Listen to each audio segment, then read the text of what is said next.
तो अब ये है हमारा एक्सरसाइज 8.1 एनसीईआरटी का। अब भाई बात बोलते हैं क्या, तो सीखने की और भागने की। तो सीखना ये है हमें कि ये सारा चीज़ें जो पढ़ाएंगे हम डिटेल में पढ़ाएंगे, और डिटेल में अगर सीखना चाहते हैं एक एक क्वेश्चन को थोड़ा अच्छे से, तो टाइम तो लगेगा ही, है ना। और जब आप एक बार इस चीज़ों को समझ जाते हैं तो फिर अब आपको खुद ब खुद सॉल्व करने क्वेश्चन आ जाएगा। कोई भी बुक उठाओगे तो मेन होता है कंसेप्ट, आइडिया, थॉट, है ना। तो उसको कैसे इम्प्लीमेंट करना है। तो क्वेश्चन नंबर 1 है एक्सरसाइज 8.1 चैप्टर नंबर 8 ट्रिग्नोमेट्री का, कि कोई भी एक ट्रेंगल है ABC जिसमें राइट एंगल है B पॉइंट पे। AB मेरा लाइन सेगमेंट हो गया जो कि उस ट्रेंगल का एक साइड है 24 सेंटीमीटर दिया हुआ है, BC बराबर 7 सेंटीमीटर दिया हुआ है।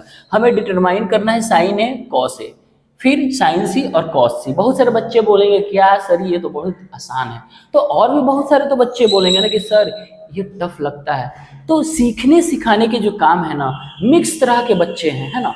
हर तरह के वैरायटी के बच्चे हैं, कोई सीख लेता है, कोई थोड़ा स्लो सीखता है, कोई शुरुआत किया है। तो हम ऐसा मान के चलेंगे कि वो सारा बच्चा है जो शुरुआत कर रहा है, सीखने को प्रयास कर रहा है, उसके पॉइंट ऑफ व्यू से हम सिखाएंगे, ठीक है।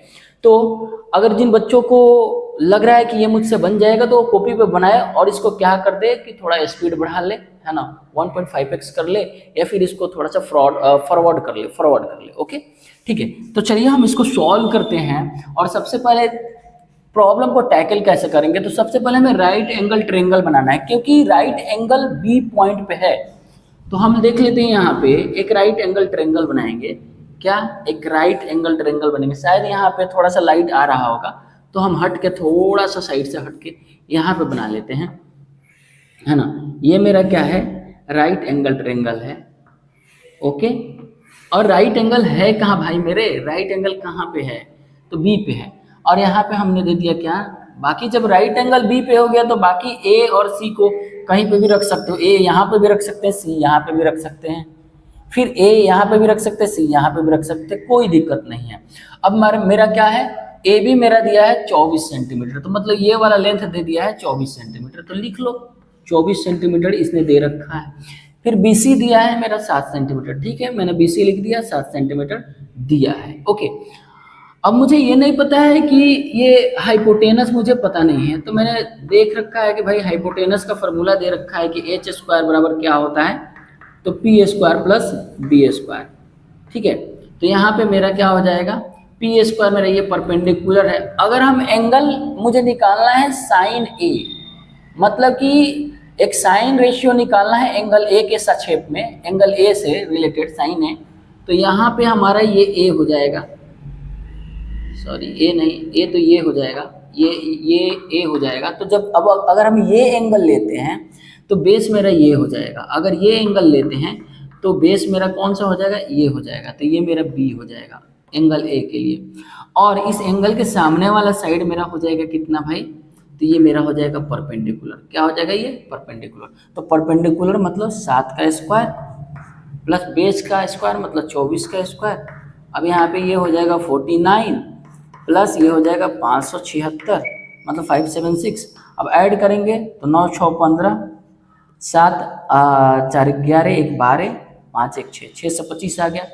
तो H इज इक्वल टू मेरा हो जाएगा अंडर रूट में 625, और 625 का जो आएगा हमारा वो आ जाएगा 25 सेंटीमीटर। एक्चुअली में हमने सेंटीमीटर को नहीं लिया है, तो ये यूनिट जो सेंटीमीटर में है तो ये सेंटीमीटर में ही आएगा। तो H बराबर मेरा हो जाएगा, हाइपोटेनस मेरा हो जाएगा 25 सेंटीमीटर। अब काम करना आसान हो जाएगा, ठीक है। मेरा रिक्वायरमेंट क्या है, मेरा रिक्वायरमेंट है कि भैया साइन A मेरे को बताओ।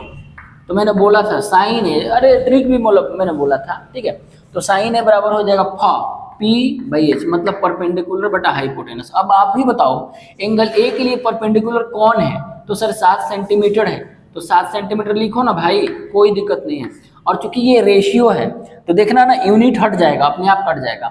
और H कितना है मेरा 25 दिया है, तो 25 सेंटीमीटर। अब सेंटीमीटर खलास तो अपने पास आ जाएगा 7/25, ये हमारा हो जाएगा साइन A। तो सिमिलरली कॉस A निकालना है वो आप पे हम छोड़ते हैं, साइन C देखते हैं हम लोग। क्या दूसरे नंबर का ये पहला पॉइंट हम लोग देखते हैं क्या, कि साइन C, ओके। साइन सी भी मेरा होगा परपेंडिकुलर बाई हाइपोटेनस ही। क्या होगा? परपेंडिकुलर बाई हाइपोटेनस ही। लेकिन हमें यहाँ पे देखना है कि एंगल कौन सा है भाई, तो एंगल मेरा है ये सी, तब तो भाई परपेंडिकुलर और बदलने वाला है। ये अब इस एंगल के लिए ये मेरा बेस हो जाएगा, और सामने वाला, इस एंगल के सामने वाला ये जो साइड है ए बी, ये मेरा परपेंडिकुलर बन जाएगा, ये मेरा बन जाएगा परपेंडिकुलर एंगल सी के लिए।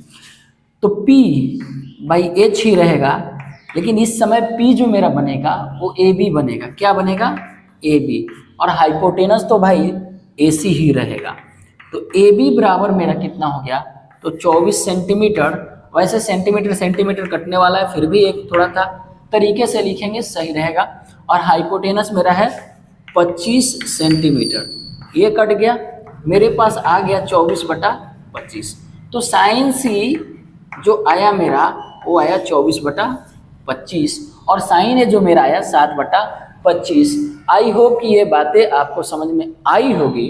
तो आप बताओ कॉस ए कितना होगा और कॉस सी कितना होगा? ये मेरा हो गया क्वेश्चन नंबर 1 का डिटेल्ड सॉल्यूशन एक्सरसाइज 8.1 का। चलते हैं क्वेश्चन नंबर 2 पे, ठीक है, क्योंकि ट्रिग्नोमेट्री काफ़ी ज़्यादा इंपॉर्टेंट है और ये यहीं पे काम नहीं करता है। आप आज के ज़माने में बहुत सारे लोग जो बोल रहे हैं ना कि भाई ये क्या करोगे पढ़ लिख के, चलो 10th क्लास भी बहुत सारे पैसे कमा रहे हैं, कोई दिक्कत नहीं है।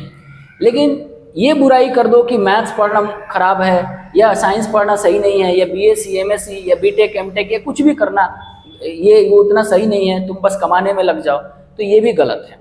ठीक है, कैसे आज जो आप chat GPT, YouTube, Instagram, machine learning, robotics वगैरह वगैरह, या यूट्यूब पे बैठ के जो भाषण दे रहे हो या चैट जीपीटी का यूज करके आप जो अपने काम निकाल रहे हो, ये देख लो, जाके देख लो कि चैट जीपीटी का कितना ज़्यादा, मतलब चैट जीपीटी बनाने में मैथ्स का कितना ज़्यादा उपयोग हुआ है, साइंस का कितना ज़्यादा उपयोग हुआ। आज 865 करोड़ या 850 करोड़ का जो अर्पित बंसल का जो पैकेज लगा है मेटा में, फेसबुक में, वो बंदा BS MS किया है, ठीक है, और IIT कानपुर से किया, मैथमेटिक्स से किया है, स्टैटिस्टिक्स से किया है, और मैसाचुसेट्स इंस्टीट्यूट या मैसाचुसेट्स यूनिवर्सिटी से उन्होंने फिर से MS और PhD की है।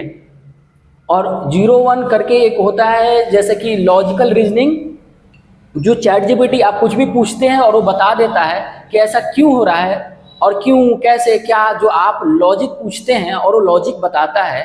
सोचने का जो उसका सेंस है वो मैथ की वजह से ही डेवलप किया गया है। ठीक है, तो भाई किसी भी चीज़ को यूनिडायरेक्शनल में खींचना वो सही नहीं है। ठीक है, तो ट्रिग्नोमेट्री पढ़ो, अलजेब्रा पढ़ो, है ना, आगे चल के कैलकुलस पढ़ोगे, तो बेस सबसे ज़्यादा जरूरी है मजबूत बनाना।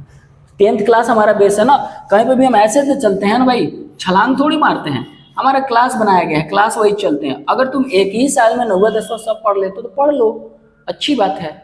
ये तो हमारे स्पीड पे डिपेंड करता है कि हमारे रिसीव करने की क्षमता कितनी है। ठीक है, आई होप की बातें समझ में आई और मैथ्स का भी इम्पोर्टेंस कितना है वो आप समझ सके। तो चलिए हम अगले क्वेश्चन पे चलते हैं। तो ये है हमारा दूसरा क्वेश्चन। ठीक है, इसको भी रिलैक्स होके करेंगे, एकदम आराम आराम से, है ना, क्योंकि हम सीखने पे फोकस कर रहे हैं। Learning is important. जब एक बार सीख लेंगे तो कोई भी चीज़ें, कोई भी बुक को हम लोग सॉल्व कर सकते हैं। ठीक है, इसका सॉल्यूशन देखते हैं। सवाल बोल रहा है कि आपको फिगर में कुछ दिया है, आपको निकालना है tan P minus cot R। अब जो हमने सिखाया कि एंगल बदलने के बाद परपेंडिकुलर और बेस कैसे बदलते हैं, उसी का यहाँ पे एप्लीकेशन होगा।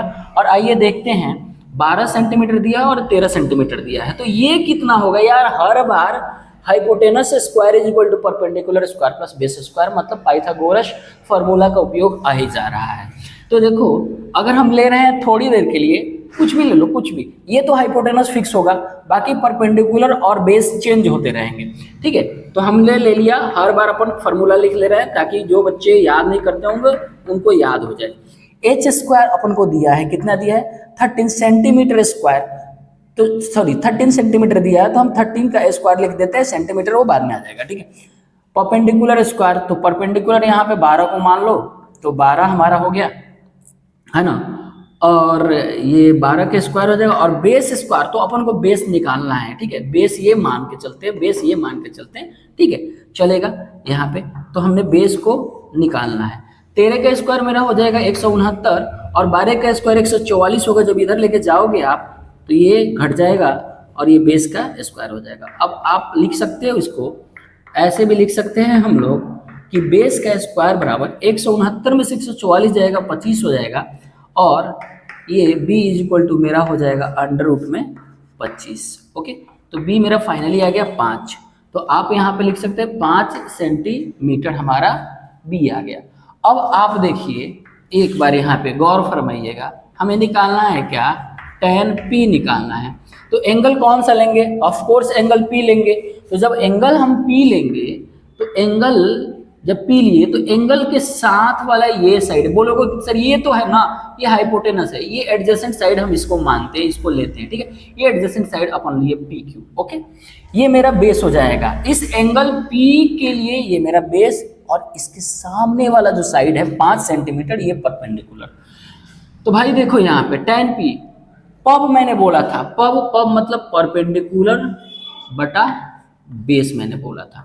अब बोलो परपेंडिकुलर यहाँ पे कौन है, इस एंगल के लिए परपेंडिकुलर मेरा है 5 सेंटीमीटर और बेस हमारा है 12 सेंटीमीटर।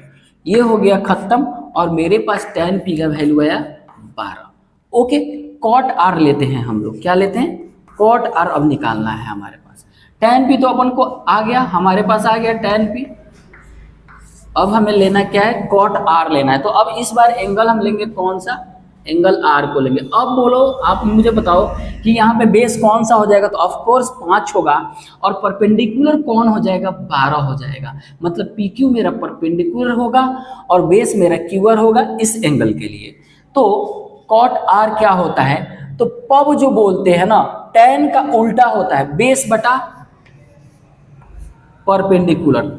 तो बेस यहाँ पे क्या है, बोलो cot R, एंगल R के लिए बेस मेरा 5 है और परपेंडिकुलर मेरा 12 सेंटीमीटर है। तो परपेंडिकुलर मेरा हो गया 12 सेंटीमीटर। अब सेंटीमीटर छोड़ो ना, ये खल्लास हो गया, अपने पास आ गया ये 5/12। तो ये मेरा हो गया क्या, cot R। अब देखो भाई tan R भी निकल के आ गया, cot R भी आ गया। अरे यार सॉरी, tan R नहीं, tan P मेरा 5/12 ही आया है, cot R भी मेरा 5/12 आया है, दोनों का अंतर पूछा है। तो लो भाई दो रिक्वायर्ड, देखो रिक्वायर्ड जो है हमारा tan P minus cot R है। देखो कितना है, tan P मेरा कितना है भाई 5/12, cot R कितना है 5/12। मिल गई मेरी मुर्गी की अंडी, मुर्गी की अंडा, मुर्गी का अंडा। ये मेरा आंसर आया 0। ठीक है, तो इस तरीका से हम क्वेश्चन नंबर 2 को सॉल्व करेंगे। आई होप कि आपको इसमें कोई प्रॉब्लम नहीं हुई होगी। चलिए क्वेश्चन नंबर 3 को देख लेते हैं।